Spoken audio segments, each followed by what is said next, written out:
Ah non, c'était pas du tout des anciens ultras. Nous, déjà, quand on est arrivé en groupe, on était une centaine, on arrivait sur la place du Trocadéro vers 18h, 18h15. On a vu beaucoup de personnes qui avaient des bouteilles d'alcool dans la main et qui étaient déjà en état de. Enfin, qui avaient déjà 2 grammes dans le sang. Donc on sentait un peu une atmosphère un peu pesante.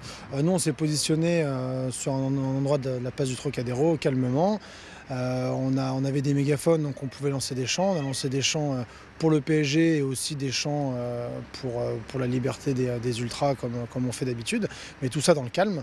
Et après, quand les joueurs sont arrivés, les CRS se sont mis en place, enfin le peu de CRS qu'il y avait s'est mis en place devant les barrières. Et là, ça a commencé à lancer des bouteilles, justement toutes les bouteilles en verre qu'avaient les personnes dans leurs mains. Enfin, ils jetaient tous les projectiles qu'ils avaient sous la main.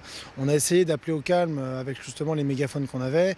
On a sorti des femmes et des enfants de la foule qui étaient complètement étouffés. Et donc clairement, c'était les casseurs qui sont donnés à cœur joie sur les boutiques, qui ont pillé des magasins, qui ont retourné des voitures, qui ont affronté les forces de l'ordre pendant très longtemps. Mais ça n'avait rien à voir avec les ultras, avec les anciens supporters, avec avec le groupe que nous on était.